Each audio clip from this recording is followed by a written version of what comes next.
Hola, yo soy Horacio Pérez y esto es Investigando la Investigación, un podcast donde investigamos cómo investigan los investigadores, tanto en la academia, industria, independientes.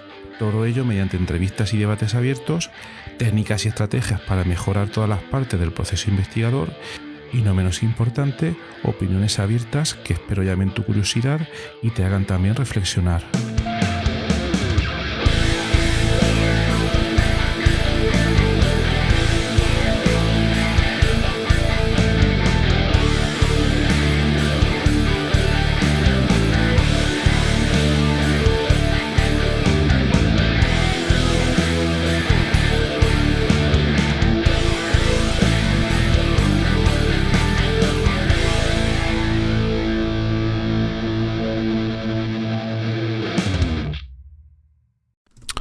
Hola, hoy tenemos otro episodio de podcast asíncrono grabado dentro de nuestra comunidad de investigadores en WhatsApp.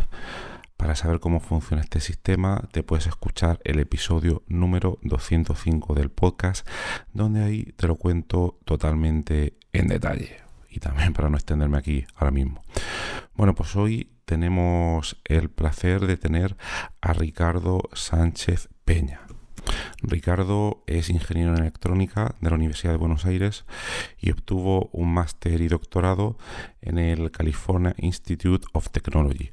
Fue además profesor, investigador y consultor en Argentina, Universidad de Buenos Aires, también en España, en la Universidad Politécnica de Cataluña y en Estados Unidos en diversos sitios, Purdue, VTech y Zonatech. Ha aplicado el control a diversos problemas de ingeniería y neurobiología, también al control de cuarentenas en el caso del COVID, y actualmente está llevando a cabo un proyecto súper interesante sobre el páncreas artificial en Argentina. Es investigador superior de CONICET y está a cargo del Departamento de Investigación y Doctorado del ITBA. Pues bien, sin más dilación, vamos a pasar a este episodio asíncrono de podcast donde Ricardo nos va a contar múltiples aspectos de su investigación. Vamos a por ello. Hola, mi nombre es Ricardo Sánchez Peña. Yo inicié mi carrera hace mucho tiempo atrás, recibiéndome de ingeniero en electrónica en la Universidad de Buenos Aires. Luego hice un máster y un doctorado en el Instituto Tecnológico de California, Caltech, en el área de control automático, con mucha influencia de la matemática aplicada fundamentalmente. Y me he dedicado desde ese momento tanto a generar teoría como algoritmos, como aplicar el control automático y la identificación de modelos a muchos proyectos diferentes. Trabajé en Argentina bastante tiempo, también en algunas universidades de Estados Unidos, en la Agencia Espacial Alemana, y estuve 5 años en España como investigador ICREA en la Politécnica de Cataluña. Entre las aplicaciones a las que me dediqué figuran las aeronáuticas, aviones experimentales de NASA, con los cuales tuve que aplicar el control automático, temas espaciales en la Agencia Espacial en Argentina y en Brasil para controlar satélites y cohetes, vehículos aéreos no tripulados y también control activo de ruido acústico, algo de robótica y en energía el control de generadores eólicos. Tuve un contrato en España en ese sentido y últimamente me dediqué al control de electrolizadores y de celdas de hidrógeno y en la última área en la que me involucré es el área de bioingeniería. Ahí tengo 2 proyectos, uno de neurociencias, en donde trato de hacer control sobre grupos de neuronas aplicando la técnica de optogenética, y el proyecto de páncreas artificial que dirijo en Argentina y con la que hicimos 3 pruebas clínicas, las únicas en Latinoamérica. Este proyecto está enfocado a pacientes con diabetes tipo 1, es decir, insulino dependientes. Actualmente me desempeño como profesor en el ITBA y soy investigador superior de CONICET en Argentina. Vaya, la verdad que es una trayectoria, la verdad que impresionante con todas las cosas que has comentado. La primera pregunta que tengo sería si nos puedes explicar un poco más en profundidad cómo es tu disciplina, la del control automático, y qué relación tiene con la matemática aplicada. El control automático barre desde la teoría el desarrollo de algoritmos en cuanto a la informática y las aplicaciones concretas a todas las áreas. Justamente la ventaja de ser un área abstracta permite aplicarlo a muchas áreas. Yo en particular he trabajado en áreas que van desde la aeronáutica, la astronáutica, la energía, bueno, y ahora en el área de bioingeniería. Básicamente el control automático trata sobre la teoría de la realimentación y en ese sentido la matemática aplicada tiene mucho contenido de matemática, obviamente, tiene que ver con los sistemas dinámicos, las ecuaciones diferenciales ordinarias y parciales que tratan sobre modelos y por ahí viene el área de sistemas dinámicos, temas de identificación de modelos en cuanto a correlacionar los modelos físicos o biológicos con los modelos matemáticos, y ahí entra lo que se llama identificación, que en el fondo es optimización, que también es un área de matemática aplicada, la teoría de la estabilidad en el sentido de Lyapunov o otros tipos de estabilidad, que tienen que ver con demostrar convergencia o estabilidad de sistemas, ese tipo de cosas. Trabajamos con espacios normados, espacios de Hilbert, espacios de Banach, es decir, hay mucho contenido de matemática en todo esto.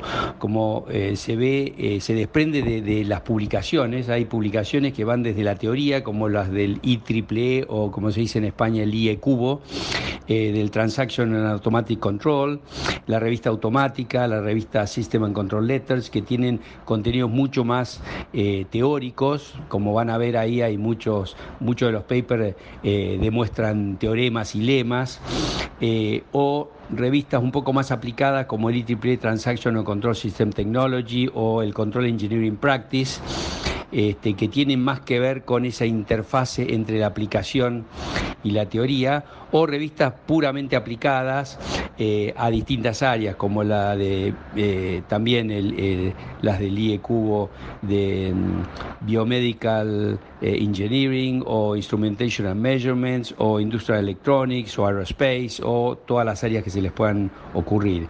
Entonces, la matemática aplicada es el fundamento del cual se sirve el control automático para poder después desarrollar algoritmos que después se aplican a problemas concretos de la realidad y que después se implementan en computadora o en ordenador, para resolver problemas concretos de la industria o de la medicina o de las neurociencias. Es muy interesante que todas estas herramientas y metodologías y teorías tengan luego tal rango de aplicabilidad.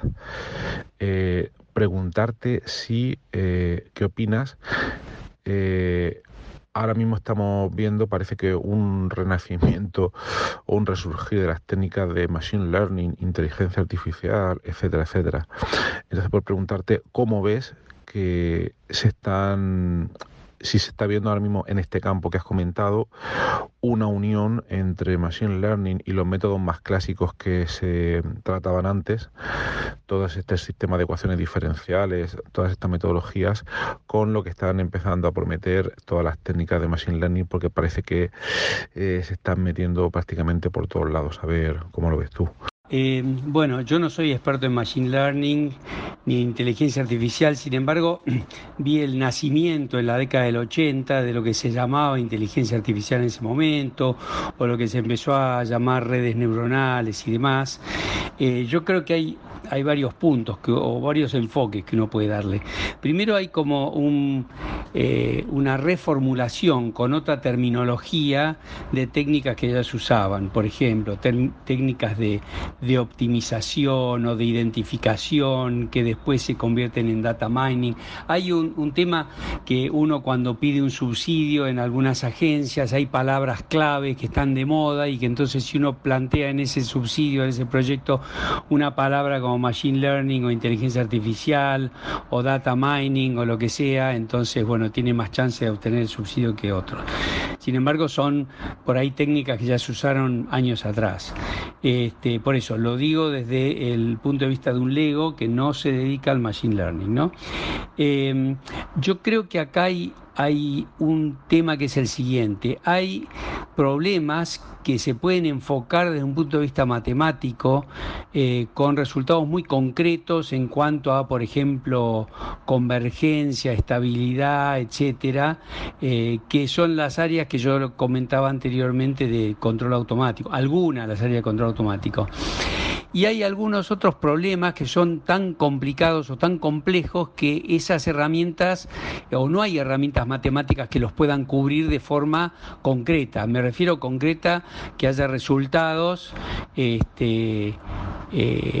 demostraciones que prueben que eso finalmente va a tener un resultado concreto y efectivo. Entonces, en estos problemas muy complicados se aplican técnicas que son interesantes, pero que no tienen ninguna demostración. Por ejemplo, bueno, así han sido las redes neuronales. Hay algunos resultados teóricos de redes neuronales a principios de los 80, pero no mucho más. Después se han utilizado en modo prueba y error, lo mismo que la lógica difusa y demás.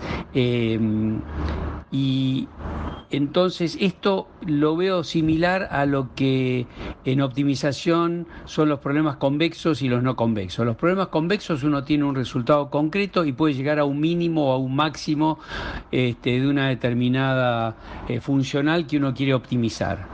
Y se llega a ese mínimo que es el mejor de los mínimos o al máximo que es el mejor de los máximos. Y después están los problemas no convexos donde uno trata alguna técnica y trata de llegar a lo mejor posible, pero no tiene una solución concreta, es decir, matemáticamente no se puede demostrar que esa solución va a ser el mínimo o el máximo. Por ejemplo, técnicas como el recocido simulado o los algoritmos genéticos o algún otro nombre de moda no nos aseguran, porque el problema es muy complicado, porque el problema tiene muchos mínimos o muchos máximos y entonces no se puede dar con el máximo global. Entonces yo veo en estas técnicas algo similar a lo que pasa en optimización con estos problemas convexos y no convexos. Esa es mi mirada.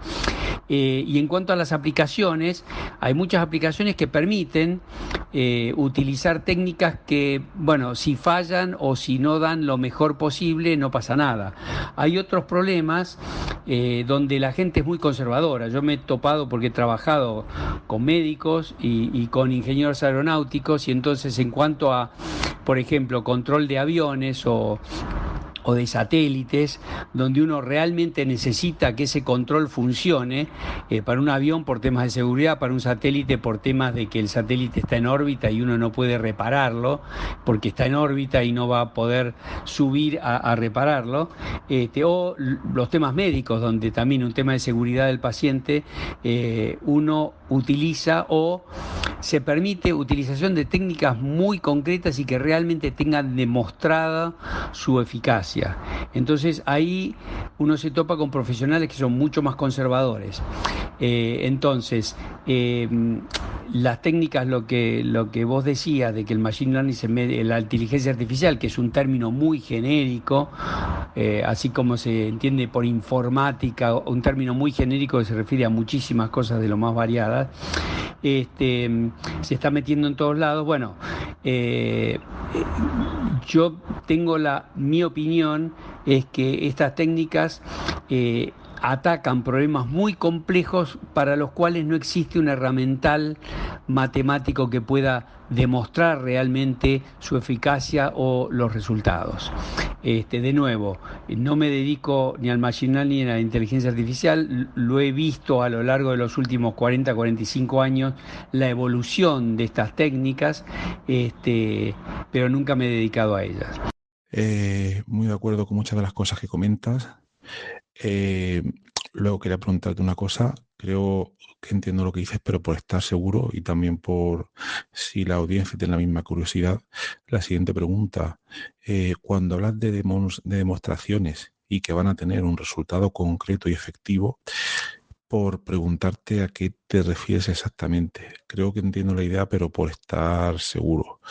Y luego también por preguntarte si crees que siempre es necesario tener cierto tipo de demostraciones matemáticas de una teoría antes de poder aplicarla en todos estos problemas. Entiendo que quizás está relacionado con toda esta seguridad necesaria para casos como los ejemplos que has contado de los satélites, los temas médicos, etcétera. Sí, claro. Cuando me refiero a la seguridad matemática, me refiero a algún teorema, algún lema, alguna demostración que diga este sistema, por ejemplo, refiriéndome ya a los sistemas de control, este sistema de control es estable y va a asegurar la estabilidad de tal elemento. El apuntamiento de este satélite con tal error a la Tierra durante 5 años, el páncreas artificial va a funcionar sin poner a un paciente en hipoglucemia, etcétera, etcétera. Es decir, ese tipo de demostraciones. Por supuesto que no siempre es necesario esto. De hecho, para muchos problemas muy complejos no existen estas demostraciones ni existen las herramientas matemáticas. Ese es un terreno muy fértil para que para esas aplicaciones haya matemáticos aplicados que se dediquen a poder investigar herramientas matemáticas que puedan servir. Por supuesto, cuando no existen esas herramientas matemáticas, uno puede recurrir a algún tipo de procedimiento, aunque no esté demostrado, que pueda dar algún tipo de solución, aunque no esté probada. Por eso digo, es ideal tener una demostración matemática para resolver un determinado problema y ahora ya me estoy refiriendo exclusivamente a problemas de control automático de cualquier tipo de sistema, sea biomédico, aeronáutico, espacial o de robótica. Pero cuando no existe eso, entonces uno tiene que recurrir a algo, es decir, algo hay que hacer. Entonces, en ese algo hay que hacer, uno recurre a otros elementos, como por ejemplo en su momento fueron, no sé, las redes neuronales, la lógica difusa, etcétera. Y entonces eso no tiene una demostración matemática, pero sí tiene algún, no sé, una enorme cantidad de simulaciones, que prueben, entre comillas, que esto va a funcionar. Ese método lo ha usado mucho, por ejemplo, la NASA, con algunos sistemas de control de NASA de la década del 60. Por ejemplo, hay uno que se llama VDOT, por la derivada del campo magnético terrestre. El sistema de VDOT funcionó en NASA durante mucho tiempo y se usó en muchos satélites. Sin embargo, no tenía una demostración matemática precisa. Pero NASA recurrió a enorme cantidad de simulaciones en ordenadores, de forma tal de decir, bueno, esto va a funcionar, esto tenemos la casi certeza que va a funcionar. No había un teorema detrás, pero había algo así. Entonces, a eso me refiero cuando hablo de algo, una demostración concreta, que es el caso ideal, obviamente. Y de todos estos tipos de problemas y situaciones, ¿nos podrías comentar un poco así de cuál ha sido el más difícil al cual te has enfrentado y le has proporcionado un tipo de solución que haya hecho mejorar la situación que daba lugar al problema? Yo veo dos enfoques.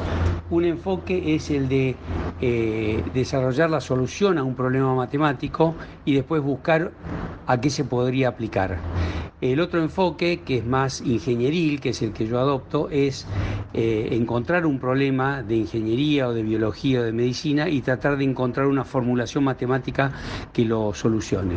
En ese sentido, uno de los problemas con los que me encontré, no el más complicado, pero un problema interesante, es el de el control de 3 grados de libertad de satélites o de cohetes, en la época que yo trabajaba en el área espacial, a partir de dispositivos de chorro de gas.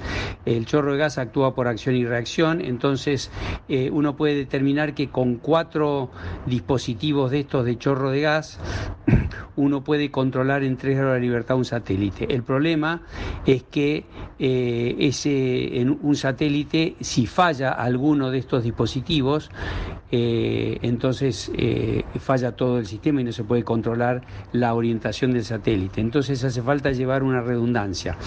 Lo que hace usualmente NASA y la Agencia Espacial Europea es llevar 8 dispositivos. Entonces con 8, si falla uno usa un grupo de 4 para controlarlo, y si falla alguno usa el otro grupo de 4. Entonces yo me planteé el problema porque bueno, trabajábamos en la Agencia Espacial Argentina, no había tanto financiamiento, y cada dispositivo de estos de chorro de gas podía llegar a salir para uso espacial entre $50.000 y $100.000. Entonces había que ahorrar estos dispositivos. Entonces la pregunta es, ¿cuál es la mínima cantidad de dispositivos de gas que uno tiene que llevar en un satélite o en un cohete, de forma tal de que pueda, si falla alguno de ellos, uno pueda seguir controlando en 3 grados de libertad el vehículo?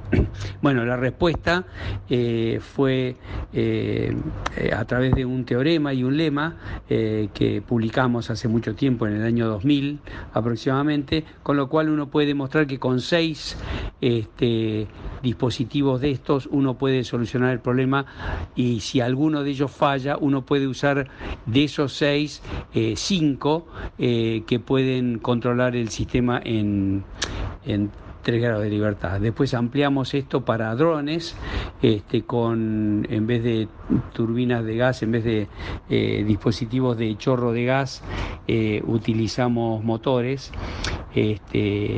con hélices, como los que usan los drones, y entonces pudimos demostrar que con 6 motores de estos uno puede controlar en 3 grados de libertad un dron, y si falla alguno uno puede encontrar una estructura, un dispositivo de los 5 que todavía funcionan, de forma tal de controlar el dron en 3 grados de libertad. Eso lo publicamos más recientemente, creo que en el 2016. Pero bueno, esto da la idea de un problema con lo cual uno se encuentra que no tenía ninguna solución matemática, y que a través de un problema de álgebra lineal se pudo demostrar que el mínimo número de dispositivos de gas, de chorro de gas, es 6 en vez de 8. ¿Y tienes también algún caso tuyo, algún ejemplo que haya sido al revés, como comentabas al principio, en estas dos maneras un poco extremas de ver las metodologías? Es decir, un caso donde desarrollaras un método matemático y que luego ya más tarde pues te pusieras a buscarle alguna aplicación concreta. Sí, justamente esa era la segunda parte de mi respuesta. Lo que pasa es que preferí separarla en dos. Uno de los trabajos que hice estando en la Politécnica de Cataluña, en España, entre el 2004 y el 2009, fue un resultado matemático que es el análisis del predictor de Smith, que es una metodología de control para sistemas que tienen retardos de tiempo, y en este caso se trata de sistemas multivariables, es decir, muchas entradas, muchas salidas con múltiples retardos y los retardos inciertos. Entonces el análisis y el diseño de controladores para este tipo de sistemas requiere una teoría para tanto el análisis como para el diseño, y esta teoría la desarrollamos, la publicamos en el Journal de Process Control, y justamente encontramos una aplicación que es el control de múltiples canales de riego, y bueno, la teoría encaja perfectamente con la aplicación. Teníamos un ejemplo con datos experimentales de estos canales de riego, justamente eran canales de riego de la ciudad de Barcelona, y pudimos resolver el problema práctico basado en la teoría que habíamos generado previamente. No es el método que más me gusta aplicar, me gusta más partir del problema concreto y después desarrollar la teoría y no al revés, pero en este caso se dieron las dos cosas y pudimos resolverlo. Y tenemos una publicación del año 2009 con colegas de la Politécnica, de la UPC, de la Politécnica de Cataluña. Cuando dices que pudiste resolver el problema mediante este método matemático, ¿qué quiere decir exactamente?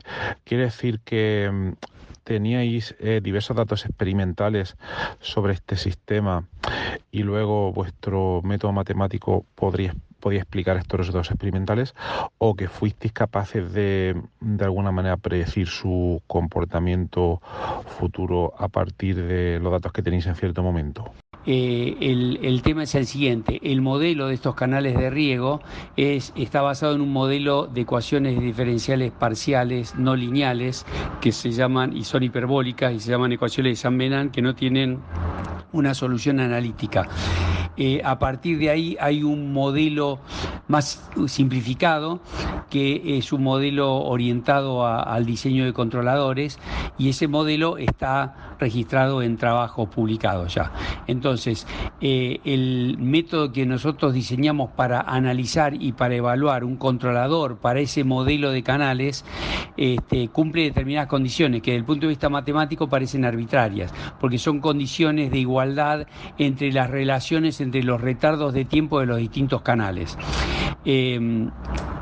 Entonces, para que nosotros podamos tomar el modelo del canal y factorizarlo en factores izquierdos y derechos, porque esto es un sistema multivariable, es decir, son matrices las que trabajamos, entonces producto izquierdo y derecho no es el mismo. En nuestro sistema esta factorización se podía hacer sí y solo sí, porque eran condiciones necesarias y suficientes. Se cumplía esta relación de igualdad entre relaciones entre los distintos retardos. Después, si quieren, les paso el nombre del paper que publicamos. Entonces, daba la casualidad que este modelo de los canales cumplía con esa condición, entonces pudimos aplicar el control. Por eso digo, este es el caso contrario, donde uno genera una teoría que se cumple, pero bajo ciertas restricciones o condiciones, y justo encontramos un ejemplo donde esas condiciones se cumplían, que era el de los canales de riego, múltiples canales de riego.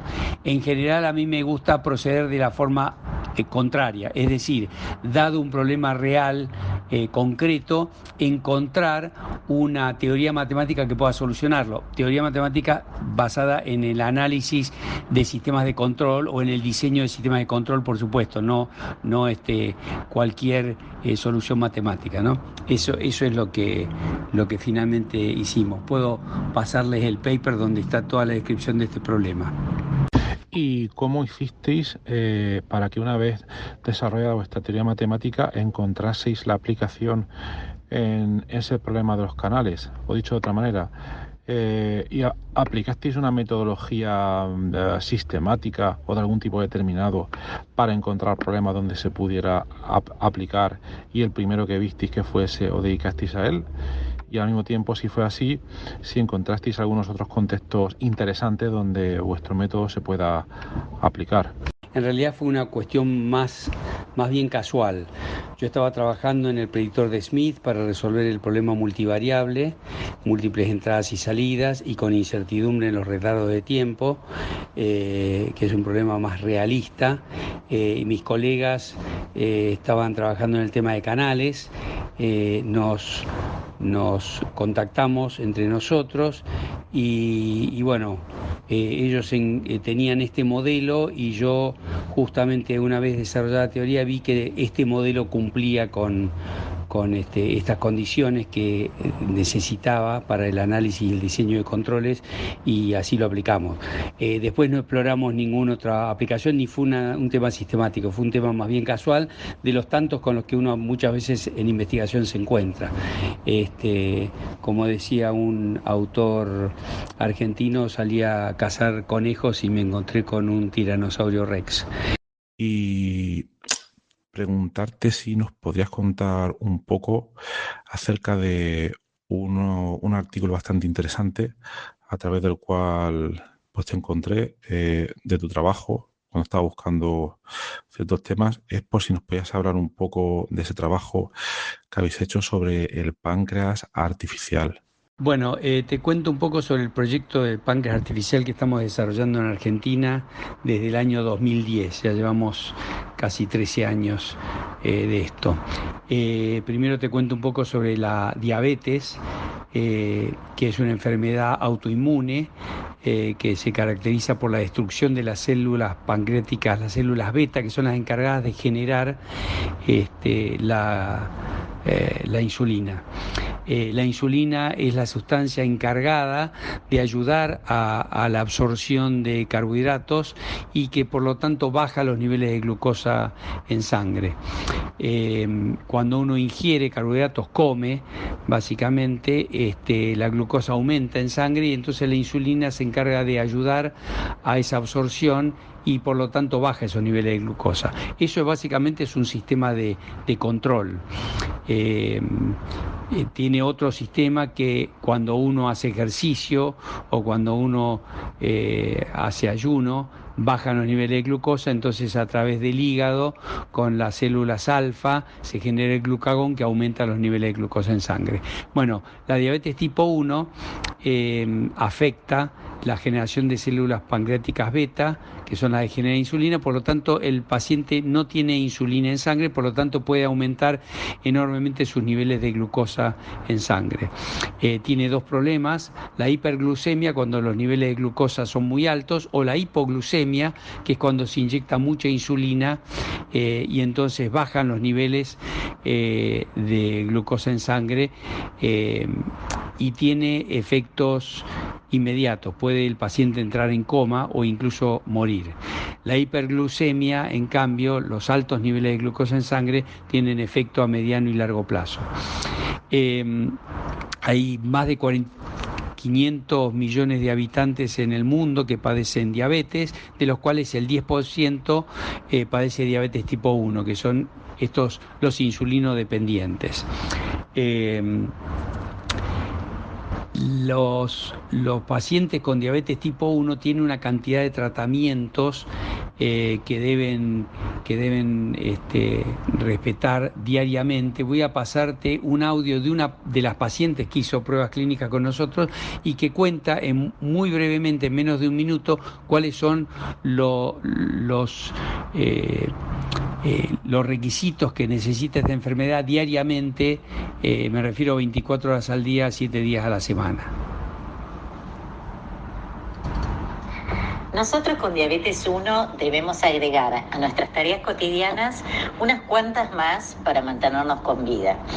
Aprender y ocuparnos al comer del conteo de carbohidratos, consulta de tablas nutricionales, pesaje de los alimentos, cálculo de cantidad de insulina según la cantidad de carbohidratos y evaluación del índice glucémico de cada alimento, que deriva en una más rápida o lenta subida de azúcar. También levantarnos en la noche para medir nuestra glucemia. Las personas que no usan bomba con sensor deben pincharse frecuentemente para controlar su glucemia e inyectarse la insulina que corresponda. Los que tienen chicos con diabetes saben que necesitan turnarse en la noche para chequear su glucosa y asegurarse que el niño tenga una noche segura. O sea, una serie de cálculos, atención y variadísimas decisiones. Bueno, como verás, es bastante complicado tener diabetes tipo 1, ser insulino dependiente, y nosotros justamente lo que queremos hacer es aliviar y darle una mejor calidad de vida a ese tipo de pacientes. Esta paciente mencionó en algún momento un sensor de glucosa y una bomba de insulina. Bueno, el sistema que nosotros desarrollamos consta de un monitor continuo de glucosa y una bomba de insulina que van conectados de forma subcutánea al organismo, es decir, es una conexión poco invasiva. Lo que hacemos es esto muchos pacientes lo usan, lo que pasa que de acuerdo a su medición de glucosa, que se toman la glucosa 6 o 7 veces por día o menos, tienen que calcular, como dice la paciente, los carbohidratos que ingirieron, si hicieron ejercicio, si no hicieron ejercicio, y de acuerdo a eso y a tablas nutricionales deben calcular la cantidad de insulina e inyectarse. Lo que hace el páncreas artificial es un algoritmo de control automático que va alojado en un celular.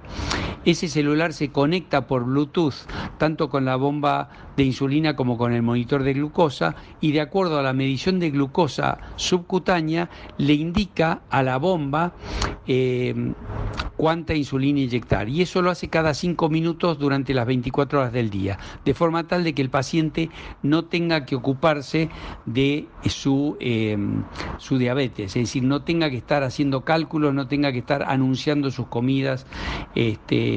Entonces esto le alivia y le da mayor calidad de vida.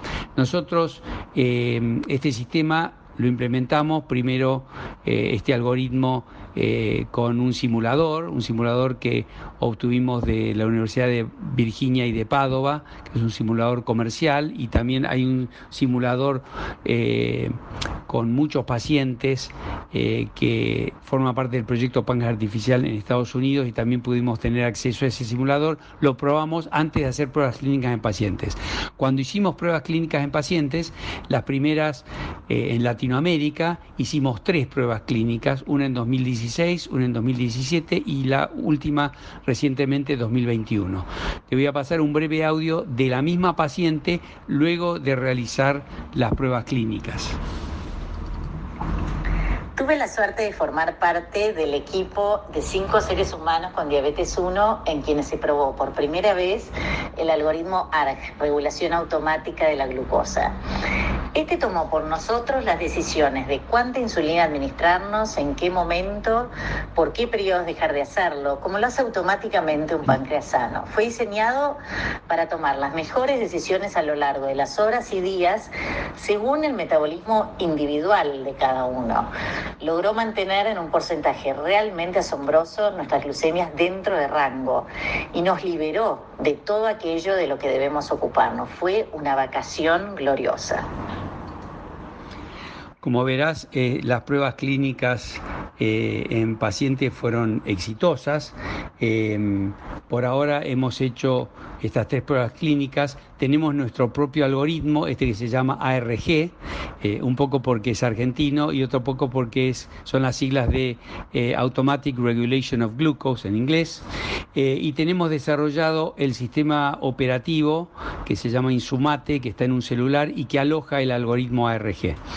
Es decir que en ese sentido nos independizamos de sistemas adquiridos o por préstamo o por colaboraciones con otras universidades, porque empezamos trabajando con la Universidad de California en Santa Bárbara, que ahora es un grupo, el Doyle's Group, que está ahora alojado en Harvard.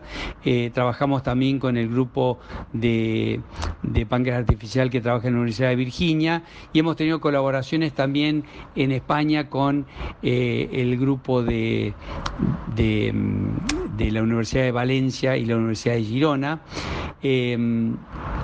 Pero ahora hemos desarrollado tanto el algoritmo como el sistema que va alojado en el celular, independiente, desarrollados acá, tanto en el Instituto Tecnológico de Buenos Aires, donde trabajo, en colaboración con la Universidad Nacional de La Plata. Como te dije, estas 3 primeras pruebas clínicas que hicimos fueron bastante exitosas.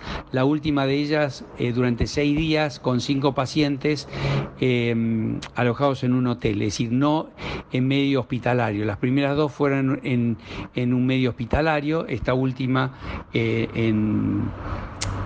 fueron ambulatorias en un hotel. Y bueno, nuestros próximos pasos van a ser realizar una prueba clínica con mayor cantidad de pacientes, alrededor de 30, 35 pacientes, en sus casas durante 2 o 3 meses. Así que bueno, eso es lo que llevamos hecho hasta el momento. Ricardo, pues enhorabuena porque pinta bastante bien todo esto que estás comentando. Entonces, tengo algunas preguntas. La primera sería, como en este podcast hablamos no de investigación, no solo de investigación en áreas específicas, sino de los procesos de investigación en sí, preguntarte, has hablado de que este desarrollo del páncreas artificial lleváis desde el 2011 a 2010 realizándolo. Es por preguntarte cuánta energía, cuánto tiempo le dedicas a ese proyecto a lo largo del año. Si es un proyecto que le metes mucha energía o que, como los plazos y tiempos de estos testeos clínicos se hacen de vez en cuando y hay que seguirlos, pues no sé si le dedicas o le dedicáis en grupo una gran cantidad de tiempo al desarrollo, ¿no? Entonces espero que todo esto siga adelante y que pueda llegar a muchísima gente. Bueno, te voy a ir contestando por partes las preguntas. Respecto de la primera, en cuanto a cuánto tiempo y energía le he dedicado al proyecto, o el grupo le dedica al proyecto, bueno, el proyecto, como te conté antes, empezó en el 2010. Todavía estamos trabajando en él. Al principio, yo tenía 5 estudiantes de doctorado, solamente uno en este tema, y tenía 4 proyectos, uno de los cuales era este. A medida que fue pasando el tiempo, le fui dedicando más tiempo, fui armando un grupo más grande en colaboración con otras universidades. Primero empezamos con Estados Unidos y después con la Universidad de La Plata acá en la provincia de Buenos Aires. Y le empezamos a dedicar más tiempo. Es bastante irregular esto, porque durante las pruebas clínicas necesita nuestra plena atención, porque hay que trabajar en los protocolos que necesitan los pacientes realizar durante la prueba clínica, etcétera. Y después en otros momentos, estamos escribiendo los papers y demás, es decir que no es una atención permanente. Sin embargo, lo que quería comentarte, y tiene que ver con investigando la investigación, es que mucho del tiempo que he tenido que llevar adelante o que meter en este proyecto ha sido, por un lado, al principio de todo, convencer a los médicos, cuando ya quisimos hacer pruebas clínicas, de que esto era un proyecto serio, porque los médicos, por lo menos acá en Argentina, en Buenos Aires, muchos están alejados de este tema tecnológico y de los sistemas de control y demás. Entonces, muchos no nos creían que esto iba a ser algo serio. Nos empezaron a creer cuando vieron que nosotros colaborábamos con colegas de Estados Unidos que tenían proyectos muy grandes y que ya estaban desarrollando el páncreas artificial. Empezamos en la Universidad de California en Santa Bárbara, que después pasó a Harvard. Entonces ahí nos empezaron a creer un poco. Eso nos llevó bastante tiempo. Por otro lado, también llevó bastante tiempo, y de eso se ocuparon fundamentalmente los médicos, de la parte de la burocracia con el ente local de regulación médica, que acá se llama ANMAT, que es el equivalente del FDA de Estados Unidos. Eso también llevó bastante tiempo. Y después el otro tema que lleva mucho tiempo, que me llevó mucho tiempo a mí, que fue el que se encargó fundamentalmente de esto, es de conseguir fondos. Así que, esos son las distribuciones de los trabajos. Básicamente la parte técnica lleva tiempo, pero muchas veces lo que más lleva tiempo son los accesorios, es decir, el tema con las pruebas clínicas, el contacto con los médicos, las reuniones de trabajo para hacer convenios con otras instituciones, todo lo que tiene que ver con la burocracia del ente regulador médico en Argentina, etcétera, etcétera. Luego también preguntarte si todo el sistema, todo este desarrollo que habéis hecho, habéis registrado algún tipo de propiedad intelectual. No lo sé, por si luego también queréis llevarlo al mercado cuando se demuestre efectividad. Imagino que sí, pero por preguntártelo, ¿no? Y Y bueno, y también si en esa línea tenéis pensado pues algo que algunos investigadores no se plantean siempre, que sería, en el caso de que todo funcione bien y tener la propiedad intelectual y todas esas cosas, seguir adelante y crear alguna startup, alguna spin-off que pueda desarrollar todo eso. Por cierto, no sé si os puede interesar, pero me he acordado que conozco una gente que trabaja en este tema de sensores de glucosa y demás. Uno de ellos es argentino, por si quieres que te ponga en contacto con ellos, es Gastón Crespo, que es argentino, es químico analítico, y también María Cuartero, de aquí de Murcia. Respecto del registro de este desarrollo, que es el páncreas artificial, el páncreas artificial fundamentalmente consiste en un software, el software de control, que es lo más difícil de realizar, que es el de alguna manera reemplaza la tarea que el paciente realiza con el médico normalmente. Entonces, este software acá en Argentina por lo menos se puede registrar, no se puede patentar un software acá en Argentina, se patenta un dispositivo, y acá el dispositivo es el software con dos elementos, la bomba de insulina y el monitor de glucosa, y ese software va alojado en un celular, así que no podemos patentar eso porque tanto la bomba de insulina como el monitor de glucosa ya son elementos comerciales. Entonces tenemos registrado nuestro software, que se llama ARG, Automatic Regulation of Glucose. Vamos a registrar el software, la versión 2.0 que estamos desarrollando en este momento. Y sí, la idea era llevarla al mercado. Más que llevarla al mercado, mi idea original era tratar de distribuirlo a través del Ministerio de Salud Pública, es decir, que pueda tener acceso a la mayor parte de los insulinos dependientes, que no sea un proyecto oneroso, que pueda solamente comprarlo algunas pacientes y otros no. Entonces la idea es esa. Todavía no hemos llegado a ese punto, pero la idea sí es que esto se pueda distribuir de alguna manera y de la manera más justa y equitativa posible. La verdad es que sí, todo este trabajo, también por un poco de experiencia con temas médicos y regulatorios, se suelen llevar bastante tiempo. Las reuniones en general en todos nuestros proyectos de investigación también se suelen llevar mucho, pero que muchísimo tiempo. Yo por mi parte a día de hoy estoy explorando nuevas técnicas para intentar disminuirlas drásticamente, y cuando las tengo que tener sí o sí, pues acortarlas al máximo, aplicando diversas técnicas. Una de las que me está funcionando bastante es intentar anticipar al máximo de manera offline, discutiendo previamente mediante Google Docs o incluso por email a veces los temas a tratar, para que quede claro lo que vamos a tratar en la reunión.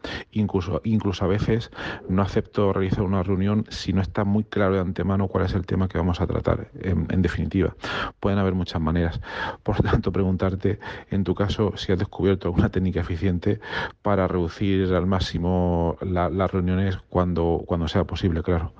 Sí, me parece muy eficiente lo que vos proponés, que es tener muy en claro y sobre todo anticipar por email el motivo de la reunión y alguna especie de temario donde uno sepa exactamente qué es lo que va a discutir, en lo posible tenerlo lo más preparado posible antes de la reunión. Lo otro que me ha dado bastante resultado es tener la reunión cuando yo la puedo dirigir a cara de perro, por supuesto, que es la misma forma en la que he podido moderar sesiones en un congreso, donde uno tiene que moderar una charla de 15 minutos con 5 minutos para preguntas, y entonces si uno es muy estricto puede restringirse a estos 15 o 20 minutos. De otra manera, la sesión se prolonga y entonces eso perjudica al resto de los conferencistas y así sucesivamente. Entonces, eso me ha dado resultado, pero no tengo ninguna otra solución mágica a poder reducir las reuniones. Luego preguntarte, yo creo que esto también le puede interesar al público que está más metido en investigación académica y menos en transferencia tecnológica, si nos puedes explicar cómo ves tú, porque lo has comentado un poco por encima, cómo ves tú la diferencia entre un registro y una patente. ¿Cuáles serían las principales diferencias a nivel de documentación, proceso de aplicación, etcétera, pero sobre todo a la hora de poder explotarlo o no, estar protegido o no y en qué grado? respecto de la diferencia entre registros y patentes, bueno, en algunos países como en Argentina existe una diferencia. Uno puede registrar un software, pero no puede patentar un software. Entonces uno patenta un dispositivo físico. En otros países aparentemente no. Creo que en Estados Unidos se puede patentar un software directamente. Creo que igual da más protección la patente, pero bueno, también soy neófito en estos temas, a pesar de que me he tenido que meter un poquito en ello. El papeleo para una patente siempre es mucho mayor, pero según me comentó un colega mío que ha trabajado en empresas en Estados Unidos con proyectos muy, muy grandes, de varios cientos de millones de dólares, el tema de patentar algo para protegerlo también depende del respaldo legal que uno tenga. Es decir, si uno tiene un edificio lleno de abogados, una empresa grande, por ejemplo, y puede defender una patente, siempre es mucho mejor que tener una patente con un abogado detrás o con nadie detrás que lo pueda defender. Porque bueno, en el terreno legal es donde se dirimen los temas de patentamiento y el robo de patentes, que por supuesto en un mundo ideal no debería existir, pero que en el mundo legal muchas veces ocurre que le sacan, entre comillas, una invención a una persona o a una pequeña empresa, porque la gran empresa tiene un conjunto de abogados que ha sabido manejar mejor la parte legal que los otros. Así que eso también es otro condimento más que se agrega a este tema. Pues sí, así funciona, como te has dicho. En un mundo ideal no deberían pasar estas cosas, pero los mundos ideales no existen, no existe la realidad pura y dura y al final todas estas cosas pasan. Muy bien, pues ya por ir terminando, y como en este podcast también intentamos reflejar cómo es la vida de los investigadores, por comentarnos, si te podemos preguntar cómo sería un día normal tuyo al dedicarte a la investigación. Si por las mañanas dedicas más a concentrarte y a planificar o intentar sacar ideas, y luego por las tardes al resto de tareas que te quedan, o por saber un poco cómo te organizas el día. En general, en toda mi carrera de ya casi 45 años he sido bastante desorganizado. No preparo las mañanas una cosa y a las tardes otra. Lo que siempre ha dependido del ritmo de trabajo. En alguna época he tenido el cargo de gestión, a cargo de un departamento de investigación y doctorado de una universidad en Buenos Aires, 4 proyectos y 5 tesistas de doctorado. En ese momento, bueno, estaba con muchísima más actividad que la que tengo ahora, por ejemplo, que ya me estoy retirando y ya por jubilarme. Pero en general lo que ha guiado siempre y ha organizado un poco, ha sido el eje organizador de mi actividad, han sido las reuniones semanales con mis tesistas de doctorado. Es decir, tengo estas reuniones con tesistas de doctorado una vez a la semana, y algunas reuniones de proyecto, y entonces con eso me he ido organizando. En general trato a la mañana, cuando arranco el día, de sacarme encima todos los mails y respuestas a mails, que después durante el día siguen llegando, pero bueno, ya por lo menos el grueso lo contesto a la mañana. Trato de contestar todo en el mismo momento para después no olvidarme o no tener que marcar las cosas y que queden pendientes, y después a partir de ahí ya empezar a organizar un poco mi día respecto de si tengo que revisar papers o si tengo que revisar papers que enviamos o evaluar papers o tareas editoriales, etcétera. Pero como digo, en general siempre he tenido como eje regulador de mi actividad las reuniones con doctorado y reuniones con doctorandos y reuniones de proyecto. Después el resto del día me va llegando, sobre todo cuando tenía un cargo de gestión y un ayudante, un secretario que me interrumpía permanentemente, así que tenía llamadas asincrónicas de temas de gestión, y en el medio iba tratando de meter mis temas de investigación, así que nunca he sido muy organizado en ese sentido. Bueno, dices que no has sido muy organizado, pero has obtenido un montón de resultados y cosas. O sea que al final el resultado yo creo que es bueno. Bueno, y tengo curiosidad por preguntarte cómo organizas esas reuniones con los doctorandos, si lo puedes comentar un poco. Lo que he tratado de hacer en todos estos años es, tener reuniones regulares de una vez por semana con los doctorandos, como mínimo 30 minutos, pero que se pueden extender a más. Normalmente son de una hora, pero bueno, depende de las circunstancias. Puede ser que el doctorando en esa última semana no haya podido avanzar mucho, con lo cual la reunión puede ser corta, de 15 minutos, y por ahí estamos discutiendo algún paper que hay que publicar y hay que charlar sobre detalles sobre el paper, y entonces la reunión puede llegar a durar 2 horas. Así que en promedio, digamos que entre media hora y una hora sería la reunión. Normalmente trato de hacer notas en la reunión anterior, o al final de la reunión hago notas para la siguiente reunión, tener en claro tanto el doctorando como yo de qué se charló y qué se prometió hacer en la siguiente semana. Muchas veces, si eso no es posible por alguna razón, le pido al doctorando que me haga una puesta al día de lo que estuvimos haciendo antes, porque muchas veces en situaciones donde he tenido muchos doctorandos llegué a tener hasta 5 simultáneos en 5 temas distintos, entonces muchas veces uno se olvida de en dónde quedamos la semana anterior. Entonces el doctorando me cuenta un poquito hasta dónde habíamos llegado. Lo que trato de hacer es promover o incentivar el trabajo que está haciendo, pero no por eso dejar de criticar las cosas que veo que están mal encaminadas por parte del doctorando, y sobre todo darle lugar y espacio para que él pueda hacer críticas, pero por supuesto tienen que ser críticas con argumentos convincentes. Es decir, si el doctorando critica determinada metodología o el enfoque o lo que sea, y tiene un buen argumento, yo siempre estoy dispuesto a decir, bueno, me equivoqué, sí, podemos ir por este otro lado. Eso siempre lo he hecho, pero el doctorando tiene que realmente plantear el tema con una argumentación de fondo convincente. Y finalmente, sobre distintas tareas y demás, poner fechas límites, es decir, tener una fecha que por supuesto se puede transgredir esa fecha, porque no siempre uno puede llegar a las fechas que se propone. Yo en general soy bastante optimista y propongo fechas optimistas, entonces al final después uno lo termina cambiando.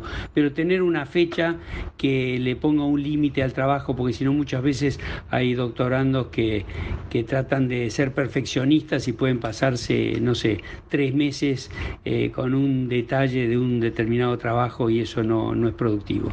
Entonces, el tema de poner deadlines o fechas límites es importante.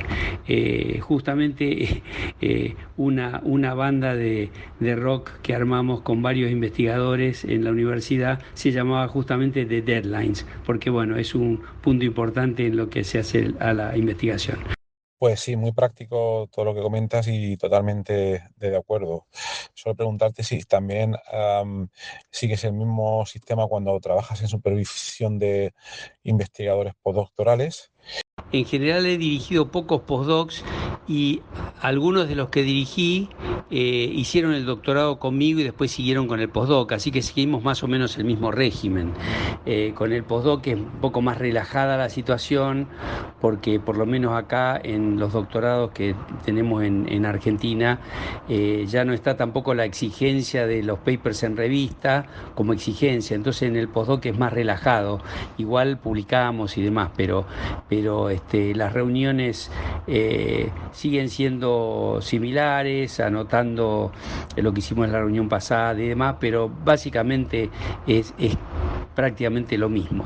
Muy bien, pues muchas gracias, Ricardo, por toda la aclaración y por todas las cosas tan súper interesantes que nos has contado. Ya por ir terminando un poco el episodio, te haría la última pregunta, que sería la siguiente. ¿Qué consejo le darías, si es que le darías alguno, a alguien que ahora mismo está terminando la tesis doctoral y que piensa dedicarse a la investigación a largo plazo? ¿Qué le comentarías? Y ya con esto cerramos el episodio. La verdad que no soy muy aficionado a dar consejos, pero lo que diría es que a los que se terminaron de doctorar, que traten de apoyarse en lo que aprendieron durante el doctorado, en las herramientas que aprendieron y sobre todo en la metodología de investigación, para ir ampliando de a poco sus horizontes, ir abriéndose a temas nuevos y ir disfrutando eso que hacen, y sobre todo eso, que disfruten lo que hacen, porque si no, no tiene mucho sentido hacer investigación si uno no lo disfruta. Pero bueno, no mucho más que eso. Bien, aquí terminaba en teoría la entrevista asíncrona con Ricardo Sánchez Peña. Pero bueno, como os he comentado antes, estas entrevistas asíncronas se graban en nuestra comunidad de investigadores en WhatsApp. Y bueno, mientras estábamos grabándola de manera asíncrona, un mensaje para acá, un mensaje para allá, también publiqué dentro de la comunidad el enlace al episodio del podcast donde yo entrevistaba a Javier Perona, que fue en el episodio 224, y donde, bueno, ese fue un episodio en directo donde comentábamos y él nos daba principalmente su opinión sobre el proceso de revisión de artículos científicos, y Javier también nos comentaba un poco la estrategia que había seguido para intentar obtener una remuneración por sus servicios de revisión de artículos científicos. Si lo consiguió o no, os lo dejo en la intriga, y para eso tenéis que escuchar el episodio 224. Ahí está. Entonces, bueno, Ricardo lo escuchó, y entonces la nota que añade a continuación Ricardo es sobre lo que le pareció ese episodio y el mensaje que ese episodio lleva. Entonces, ya lo pongo a continuación, su comentario, y con esto ya sí que se acabaría el episodio. Estuve viendo la nota que le hiciste a Javier Sánchez Perona, me pareció excelente la iniciativa de Sánchez Perona de querer cobrar las revisiones, porque evidentemente las editoriales hacen un negocio donde no tienen ningún coste, porque los revisores lo hacen gratis, los autores lo envían los artículos gratis, y cobran todo el resto. Pasa lo mismo con los libros. Uno le entrega el libro cámara ready, es decir, ya listo para publicar. Ellos no tienen mayores trabajos. Algunas editoriales se toman el trabajo de revisar el inglés o algo así, si el libro está escrito en inglés, por ejemplo, temas de ortografía o redacción, y no mucho más, y después venden el libro y el autor recibe, no sé, el 10, el 15%, o los autores reciben el 10, el 15%, el resto de las ganancias se lo lleva la editorial, y todo el trabajo lo hace el autor. Y además a eso se agrega el tema de las revistas Open Access, de acceso abierto, porque ahí también hay una distinción, ya se perdió la objetividad, porque ahí también se hace una separación entre los países que tienen agencias que entregan dinero para poder publicar Open Access, porque muchos Open Access son del orden de $1.500 a $2.000 o más, y entonces hay países como por ejemplo Argentina, que no tenemos ese dinero. Si gastamos ese dinero nos comemos directamente un proyecto entero, y entonces uno no puede pagar las Open Access, con lo cual tiene menos visibilidad, y es toda una cadena donde al tener menos visibilidad tenés menos promociones, o la promoción no va a ser tan rápida a los cargos superiores como investigador, etcétera, etcétera. Y eso ni hablar. Otro tema que se agrega es que cuando se automatizó todo el tema de investigación y de citas, aparecen algunos problemas, por ejemplo el mío en particular, donde cuando yo empecé a publicar, yo soy Sánchez Peña, y entonces tengo un acento, tengo una ñ, y Sánchez Peña, si uno no le pone un signo menos entre Sánchez y Peña, un hyphen, como se dice en inglés, lo toman como dos apellidos o como un nombre y un apellido, etcétera. Entonces yo en Scopus literalmente tengo 20 apellidos distintos, sin el acento, sin la ñ, con la n, con acento, la A con acento a veces la cortan y entonces queda SN, etcétera, etcétera. Entonces ahí se me diluyen absolutamente todas las citas. Así que bueno, hay varios problemas que surgen de todo esto, no solamente el tema del pago de las editoriales, pero estoy de acuerdo y acuerdo totalmente que la diferencia entre que se paguen las evaluaciones de proyectos y no se paguen las evaluaciones de revistas es porque las revistas están manejadas por editoriales que son empresas privadas que quieren tener máxima ganancia, y en eso acuerdo con Sánchez Perona, y en cambio los proyectos en general son de fondos públicos, y entonces las agencias de fondos públicos en los distintos países, eso pasa también en Argentina así como en España, sale de fondos públicos y entonces se paga a los investigadores, se les paga poco pero se les reconoce su trabajo. Así que bueno, quería agregar esto solamente. Muchas gracias, Ricardo, por la aportación. La verdad es que los que no tenemos un nombre inglés fácil para los ingleses, claro, pues tenemos esta serie de problemas cuando además no tenemos un único apellido, sino que tenemos varios y encima con caracteres extraños, ¿no? Yo por suerte me di cuenta por error al principio de mi postdoc de este problema y entonces ya acorté muchísimo mi nombre, intenté prescindir de tildes, etcétera, para que no me diera problemas, pero aún hay algún problemilla por ahí. Bueno, en fin, y nada, gracias por la opinión. Solo añadiría que también hay algunas organizaciones privadas de revisión de proyectos que no son evidentes.